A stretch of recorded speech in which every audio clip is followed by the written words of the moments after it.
बातमी लातूरमधून। लातूर महानगरपालिकेतील कंत्राटदारांना साठोलोट आहे। परवानगीशिवाय विकास कामं मॅनेज केली जात आहेत। तब्बल 1 कोटींच्या विकास कामांना कंत्राटदारांकडून सुरुवात करण्यात आली। लातूर महानगरपालिकेच्या अधिकाऱ्यांचा सावळा गोंधळ समोर आलाय।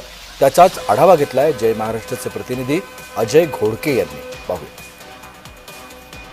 लातूर शहर महानगरपालिकेमध्ये विकासाच्या कामांची जी कंत्राट आहे ते कंत्राट अधिकारी मॅनेज करतात असा नेहमी आरोप लातूरकरांमधून केला जातोय। परंतु याच्यासारखाच एक उत्तम उदाहरण म्हणून आता एक नवीन प्रकार या ठिकाणी समोर आलेला आहे। माझ्या पाठीमागचा जर परिसर आपण बघितला तर हा छत्रपती चौक ते लाहोटी कंपाऊंड किंवा लाहोटी प्रॉपर्टी पर्यंतचा हा जो रस्ता आहे, या रस्त्याचं काम हे कंत्राटदारांना मागच्या 2 ते 3 दिवसापूर्वी सुरू केलेलं आहे। परंतु आपण जर वास्तविक पाहिलं तर या ठिकाणी या कामाचं जे कंत्राट आहे, हे कामाचं कंत्राट 10 डिसेंबर 2025 रोजी पब्लिश झालेला आहे।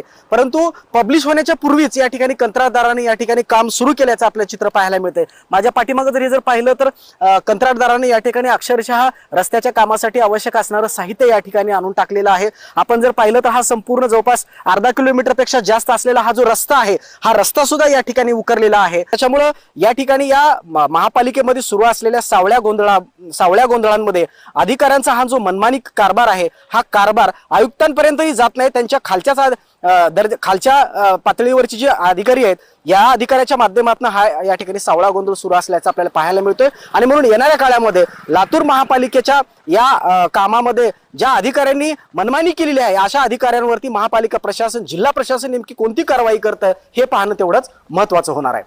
अजय घोडके, जय महाराष्ट्र न्यूज, लातूर।